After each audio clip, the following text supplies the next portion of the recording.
Thanks for joining us on another First Alert Weather Day as road conditions in the area are deteriorating quickly. Yeah, I-94 is now closed from Bismarck all the way to Fargo. It was from Bismarck to Jamestown. It's now expanded. 52 and 281 are now also closed from north of Jamestown up near Harvey all the way to the South Dakota border. And there is no travel advised across much of southern North Dakota, essentially everything south of Grand Forks or so. For a closer look at what conditions are like in the metro tonight, let's go outside to Valley News Team's Aaron Walling. Aaron, where are you now and what are you seeing? Well, Stacy, I'm on the corner of 45th Street South and 52nd Avenue South, and it's like deja vu all over again. Last week we had snow, and now it's back at it again.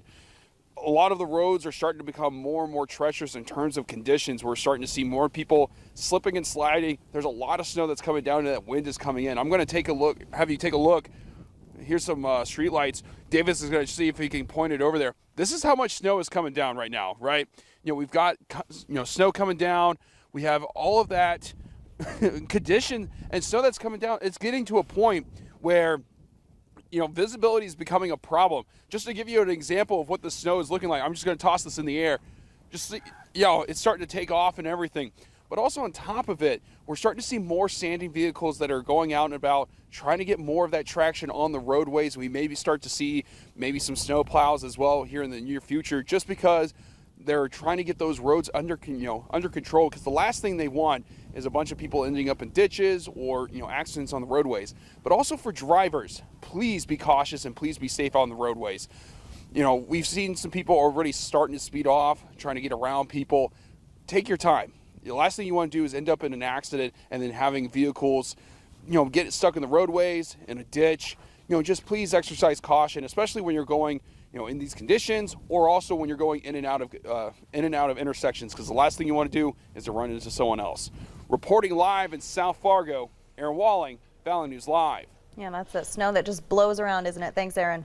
All right, for a look at how much snow we're going to get and when it's going to stop, here's First Alert Storm Team Chief Meteorologist Hutch Johnson. Hutch.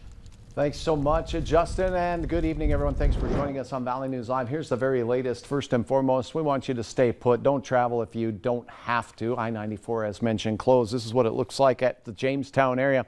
Much of our area starting to take on snow on road surfaces right now. The wind is just getting cranked up as our system gets going. Take a look at this. I-94, let's make this full screen for you so you can see. And points north where you see the deep blue shades, that's the heaviest band of snow. That one doing a fair job at coating our area roads and covering them. We had a little bit of a break down south, but notice it's starting to fill in from New Hope up towards Ellendale. Hecla, also seeing some snow begin to develop there. Notice it's just south of Grand Forks right now. This is a light snow variety, and our rapidly increasing amounts will happen from Highway 200 and point south. And oh, by the way, down to the south and west of us, there's another round heading our way. So this is not it. Just measured with the ruler out there in South Fargo. Not a lot of wind yet. 1 1/2 inches already. Now, look at this. Boom! A couple of lightning strikes showing up on our lightning detection network not far outside of Pierre. This is what we call convective snow. This is the snow that we were talking about that will enhance things overnight and produce increased snowfall rates of 1 to maybe 3 inches per hour for some. So this is all filling back in. Bismarck getting ready for more snow, as are we. It's going to snow for the better part of the overnight hours. Visibility down to 0 or near 0 at times. Snowfall amounts, a trace to 2 inches far north. That includes the Grand Forks area. Much of southeast North Dakota will see at least 4 inches of snow. Some pockets of 7, and a narrow band of 6 to 12 inches will be possible where you see the purple. We'll have more here in just a few minutes. All right, thanks, Hutch. Well, Mother Nature certainly has kept plow crews busy all season. Dickey County officials say they're not sure where they're going to put all the snow, saying they're kind of running out of room in their small towns. It's been a weird winter. We have had wind from different directions. We got a lot of areas that plug up, and then once they plug once, then you're back out there once a week trying to keep them open. Emergency crews say the Dickey and Lemoore County line, that's usually the worst spot for crews that direction, and say they won't hit the streets if the winds get too dangerous. With tonight's storm, several schools have already announced delays or closings for tomorrow. Yeah, remember, you can find the full list on your VNL News app. It's free, or valleynewslive.com. Fargo just announced they are not having school in person tomorrow, but the superintendent says from here on out, there will be no more snow days. Instead, students will go to remote learning for the day, and that'll be the plan for any other weather days they have the rest of this school year. New for you tonight, nearly 1 year after the FBI raided a West Fargo business, search warrants in the case are now unsealed. More than 4 million records were seized from ProMark Services, a retail and construction business. Authorities believe the owner, Kyle Berg, was illegally obtaining contracts from federal agencies intended for small businesses owned by women, minorities, and service-disabled veterans. They say through this, he was able to receive millions of dollars. More than 30 people and a dozen businesses are believed to be involved in the scheme. Official charges have yet to be filed. The prosecution and defense in the double murder trial of disgraced former attorney Alec Murdaugh have now rested. But before both sides present their closing arguments, the jury is expected to take a trip to the crime scene itself, where Murdaugh's wife and youngest son were both shot and killed. CBS's Nikki Batiste reports tonight on what the final witnesses had to say. Before resting their case today, prosecutors called back several witnesses to rebut parts of Alex Murdaugh's defense, among them Murdaugh's former law partner. He was a theatrical type presence in the courtroom, and he could get very emotional doing closing arguments in front of a jury. But the defense's cross-examination got heated. Are you angry at him for stealing your money? I have no feeling one way or the other. He was grilled about his motive in testifying against Murdaugh, who stole millions of dollars from the firm. You are not angry with Alec Murdaugh? I have had anger with him, extreme anger, Mr. Hart-Pootlian, because of what he did to my law firm.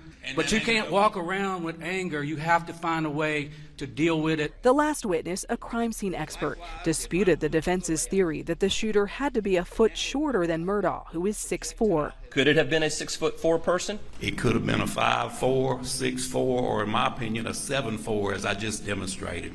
The jury will soon begin deliberations in this highly circumstantial case, with no recovered murder weapons and no eyewitnesses.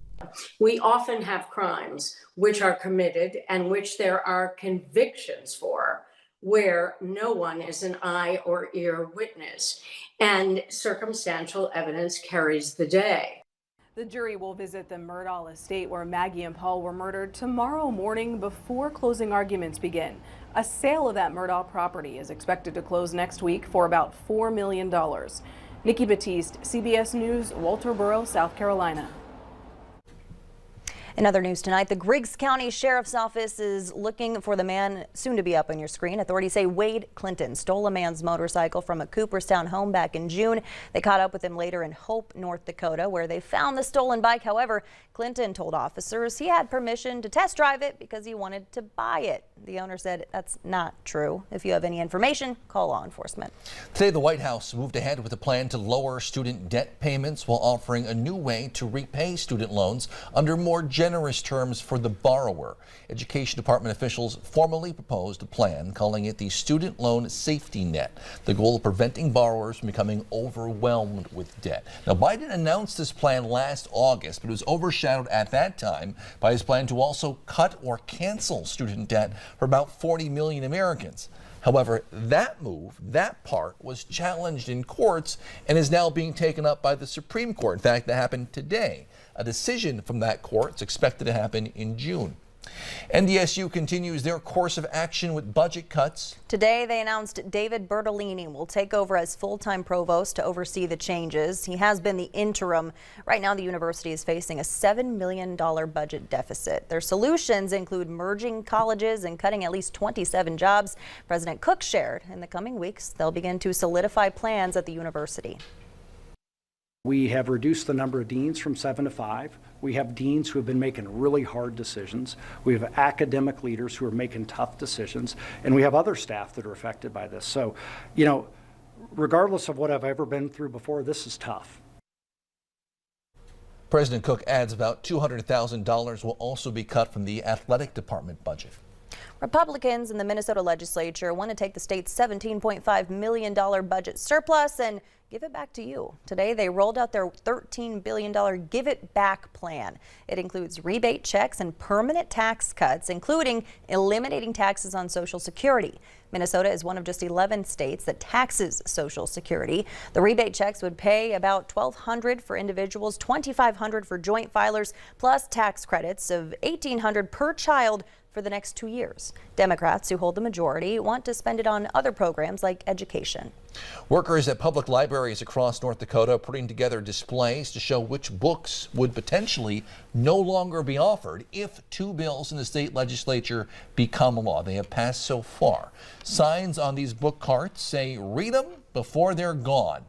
Grapes of Wrath, an example of one of the books that could be removed if the bills pass, according to librarians. Tonight, two former lawmakers are also speaking out against these bills. Again, First Amendment, you should be able to say and think and read what you would, within reason, what you want. We have a group out there that really speaks well of freedom. And I think we're all about freedom. That's what this country is and has been. Switching gears now, some good news for country music fans. Willie Nelson is coming to town. He'll be in Moorhead at the Blue Stem Amphitheater May 22nd. Tickets go on sale Friday at 10 a.m. However, there will be a special online-only pre-sale starting Thursday. Tickets are $50 up to $200 each. The singer turns 90 in April. He's got the busy touring schedule, though. He was last in the area in 2011 at WeFest. Well, snow may be moving in tonight, but it couldn't be a better time for a blizzard, a Dairy Queen blizzard, that is. The historic Moorhead Dairy Queen will open for the season tomorrow. The traditional March 1st opening is a sign of spring for many. People line up to pick up their favorite ice cream treat, no matter what Mother Nature has in store. Should be interesting tomorrow. The owners posted on Facebook that employees returned this week and tried new treats to be served. Dairy Queen will be open from 10 to 10. Later, here on Valley News Live at 10, the story of a 5-year-old West Fargo boy and his magical Make-A-Wish trip to Disney. And some lofty snowfall potential from this system. We've got our punch number 1 happening. Here's the follow-up that will prolong the snow into the morning. Your hour-by-hour forecast is coming up. Join me. Weather is next.